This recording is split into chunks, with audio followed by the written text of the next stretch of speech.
Nera njongera ku ddoboozi erya buli ssekinoomu abadde wano okuba nti ndi musanyufu wamu n'omukyala wange okuba nti muzze wamu okujaguza wamu naffe.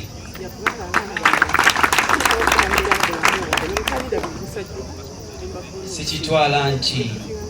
kya muzannyo obudde bwe mutaddemu oba ku dduuka zino essaawa zonna z'otudde wano okolamu ensimbi eziwera, naye ezo essaawa zonna muzituwadde. Twebaliza ddala bannange.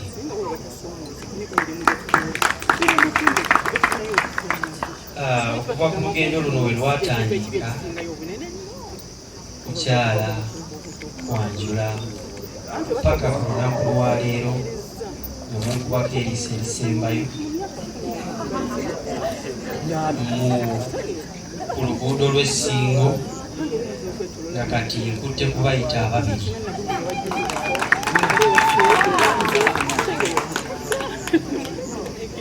Njagala okwebaza abazadde bange ababadde wamu nange. Ntwala omukisa guno okussaamu ekitiibwa maama Nzaala mu kifo kino. Sijja musitula kuba mukyala w'amaanyi wamu n'ekitange.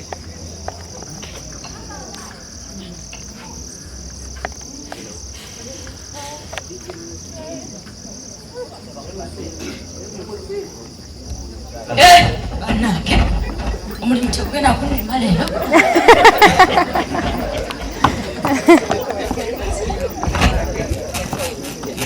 Maama wange omulungi,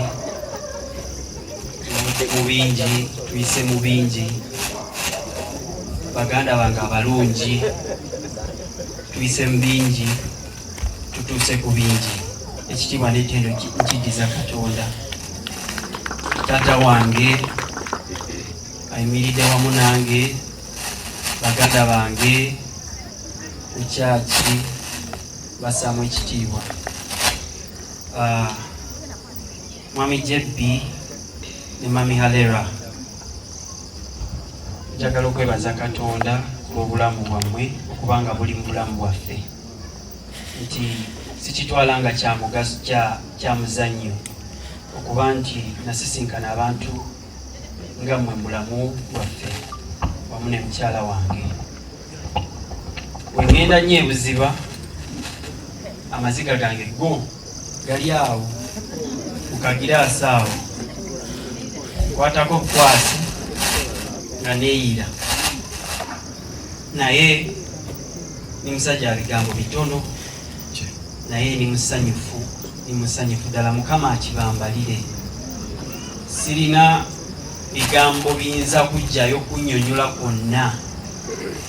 kuba waliwo ebituuka mu buziba bw'omutima gwo nga toyinza kujjayo ssanyu lino, ng'osigala busigazi kwewuunya na kusiima nti mu bigambo ebitontono gamba nti nno mwebale. Okuseeryayo mukwano kabadde kakodyo. Njagala okwebaza mukyala wange kaakano. Tuyise mu bingi okutuuka wano, kubanga kati muggyeko n'erinnya lye, kati alina lyange. Mukyala wange sikutwala nti oli wa bulijjo. Nagambye mukyala Fashion Palette nti census yabadde ekolebwa mu Uganda, waliwo bwe babadde babala mu ggulu, lipooti n'etuuka nti waliwo malayika emisinga, nga malayika eno nzaagirina ku nsi neeno. Ye malayika yeeno, naye kati ebyowaatiro biri mu mutima gwange, ninkujjako buwujji bw'ebiti.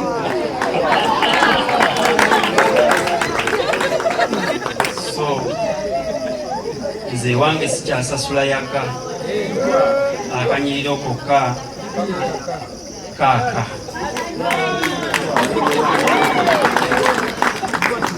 Neera nzisaamu ekitiibwa nga buli ssekinnoomu nga nja kusaba mukyala wange naye abeeko byayogera eri mmwe. obugalo bannange bw'omukulu abakaga babakubira mu bugalo omugamba omuto nasanga okyala muto okiyita kyangu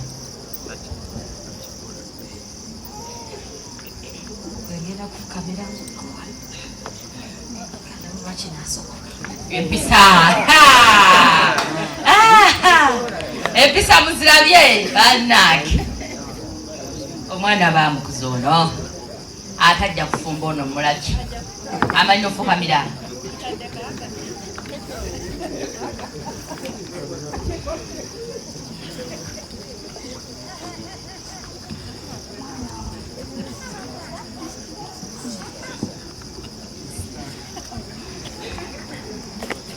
abazadde mikwano gyange abaana n'abazzukulu mbalamusizaako mu linnya lya Yesu Kristo Mukama amiina abasinga mbadde mumanyi nga kukkiriza Phoebe kyasanguddwawo olwaleero amannya Mrs. Nzora kukkiriza Phoebe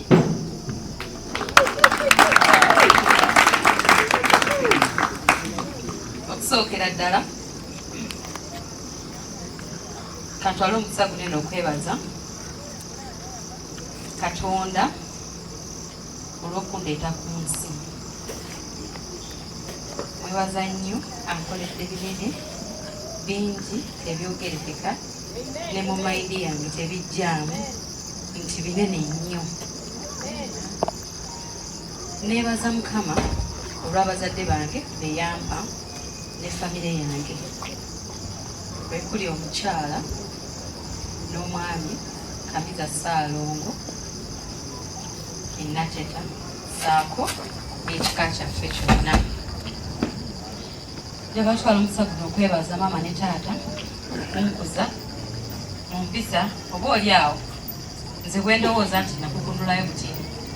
naye ate nno mmwe mububiyita bubisi ndaba mubuwaana nnyo naye ng'ate nze ndaba nga atalinaawo okusinzira ku mpisa eziri ewaka so njagala okwebaza taata wange maama wange baganda bange okunkuza nange okwebaza nze okuwulirizanga beboogera yes eyo saidi abankuzizza mwenna emikono gy'episeemu mwebale nnyo mwebalire ddala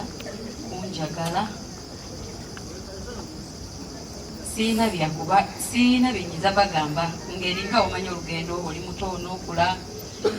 n'otuuka paka waniino oyinza kusamarizinga mu kigambo kimu n'ogamba nti weebale naye ng'ebyali awo byali nkumuliito nenjagala okwebaza famire ekuŋŋaanye waniino lwange n'omwami wange nina famire yange eya social media era nga okusingira ddala yesinza okujja waniino kale abantu abamu balowooza social media balowooza kukolerako bikyamu naye ate nze social media in the first place saagirabanga opportunity I was passing time naye oluvannyuma nalabanga social media kyekintu ekiyinza okugatta ku muntu ne bw'aba ali bulaaya ze ndabe Katonda ng'akwata ku bantu nga sibasisinkananga nako sibalabangako okuyita mu media ne banjagala bwe nakomawo okuva ebweru nasooka nasisinkana abantu bangi ng'era bw'omanyi osisinkana abantu bangi naye mutabondinga naye n'okola kye muba muteesezaako ne biggwa naye nasisinkana omukyala bamuyita CEO Info Trust in the first place yali yayitayo Miriam like teyayita CEO nze amugazizaako okusinga CEO Info Trust omukyala oyo we namusisinkana yasooka kumpeereza message ku WhatsApp ng'angamba eby'ettaka kati nga nze manyi eby'ettaka abantu abo babbi kati nze neŋŋamba saagala byattaka nembeerawo nga message ze nziguuka naye wabaawo omukyala omu Judith naŋŋamba yakusisinkana ono omukyala CEO wa Info Trust gendayo neŋŋamba kale kamale gagendayo ku ofiisi ye nga saagala kukola ekweyisiza bubi ku muntu neŋŋendayo natuukirawo ntinda ofiisi zaffe we zaasookera mukyala ne musanga bambi nanyaniriza ne tutuuka ne tunyumya yaniraba omukyala nga tayi nenga kale kambakolereyo omwaka guno kamali kale gasayininga contract yaabwe nja kuba obulango neddire sijja kukola naye friendship like kukuba bukubi bulango teekayo namba zaabwe beesonyiwe naye munnange nalabira awo ng'omukwano gwaffe gukuze ne CEO nga ntwalanga bebi kyenjoya kyampa buli kyenjoya kyampa obugalo nze basawo banyabo ku nkoko ndyako kisambi era nga bannange yakisimanyi mwami wange obona kikola otya naye kasita enkoko ebeerako amagulu abiri naye nga CEO nga buli kyenjoya ampa nambiyita ng'omwana nansitula nantwala ng'abaana be simanyi wabambi batuuka ekiseera ne banyiiga simanyi nga ffe tubeera mu kutambula ne CEO buli wamu ku kitanda baddiya twamalira ddala ebbanga nga tusula ffenna nga tetusobola kwawukana nga naffe tetumanyi kiki kitugatta naye nga we are having love nga si anjagala ng'omwana gwe yakalaba gwazadde nga tanneekengera namuuko ng'omuntu omulala si oyanjagala baganda bange nandaga omukwano bwe ntyo bwe najja ate okweyungako bukedde ampita yali jobi bwampita nangamba jangu tukole ki tukolemu waneno like waliwo program yalinga ekyaza ba tiktokers kati nengamba wayi kamali gagendayo after all bangambye ngenda kugwa kati kangwe lumu ngende ewaffe mukyalo bagambye ngenda kugwa nti nga aba tiktokers bagamba ng'ogenda ku TV nomala n'ogenda ne ku interviews ogenda kugwa nengamba oba tembaddewa bwe ngenda okugwira sirina we natuse nate bagamba ngenda kugwa nenga kati kambikole lumu sisinkana abantu bange ngende ngwire mukyalo ewa maama nga kyempulanize ne munange nalabira awo obulamu nembukwasaganya oyo omukyala nangatta bukedde munkola eyo gamba nti jangu tukole tomanya jangu tukole tomanya nange nga ngira akaseera nengendayo olumu nemwekyangirako emugazi sirina transport sigenda kujja nagagwe jangu kati nga mbeera ne CEO tubeereyo mu zifirudi antwala wali nakifuma nangulira enkoko nganzira kwoyo naye mukama yankolera ebyekisa nangatta ku TV nanzija kwa bani nantwala ku bukedde nga basebo ne bannyabo sirina kyenkola ky'amaanyi siga nti nonze musiibye nnyo sigama nti nonze mumenyi w'essaala kugamba akutula naye olw'ekisa kya mukama kyeyanteekako kyesimanyi wa gikyava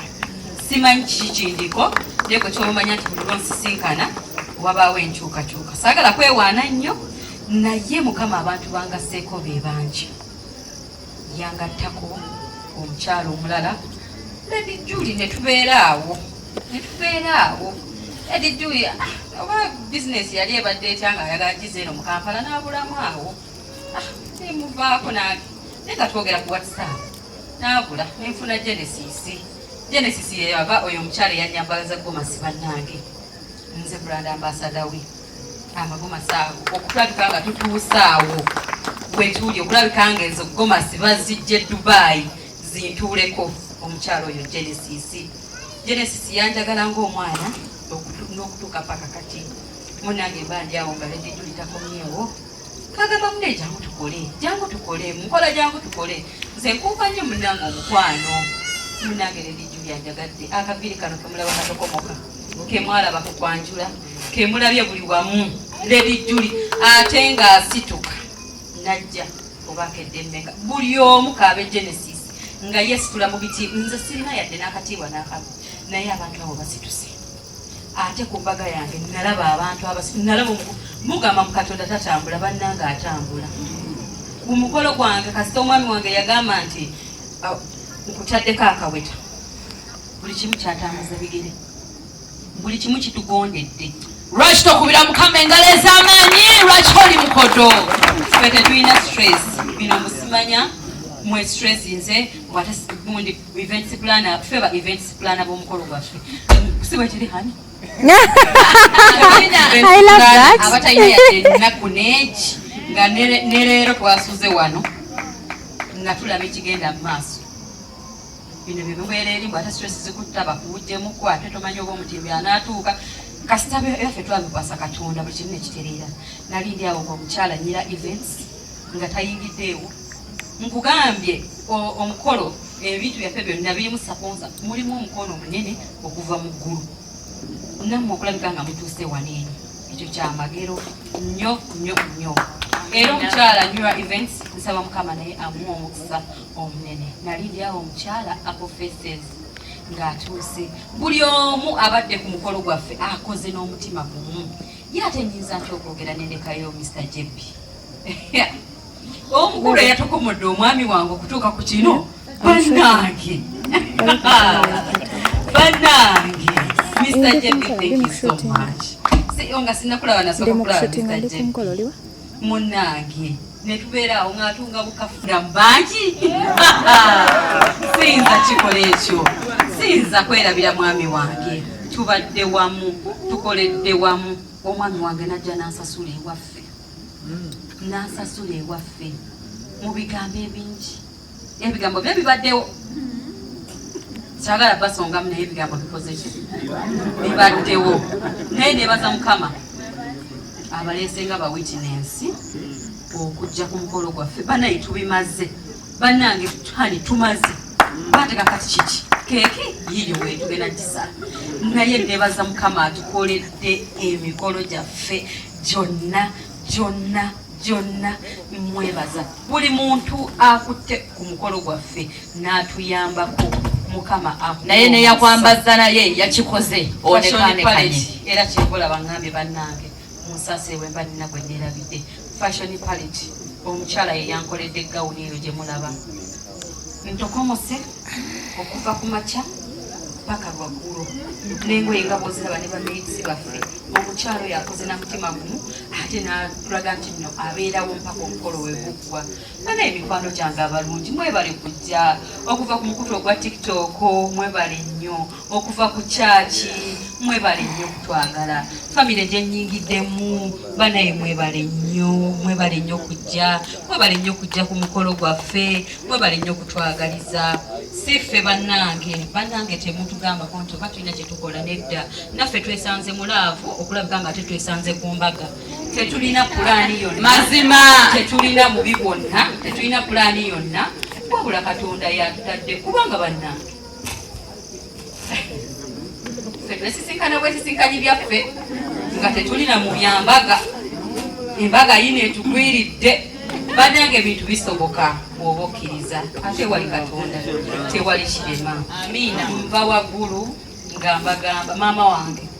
ne taata wange munnange gye mutabeera mubeereyo mu kyalo muba mulirawo nga ntuuse musonyiwa amakulu gano ndi mukaddemukko naye nafuna abazadde babali wali abato be mulaba era nababaleetera n'ewaka abo be bazadde bange abaawano saako n'omusumba oli anakyarenga bataata mwebale nnyo okujja ku mukulu gwange mwebale kumpeesa kitiibwa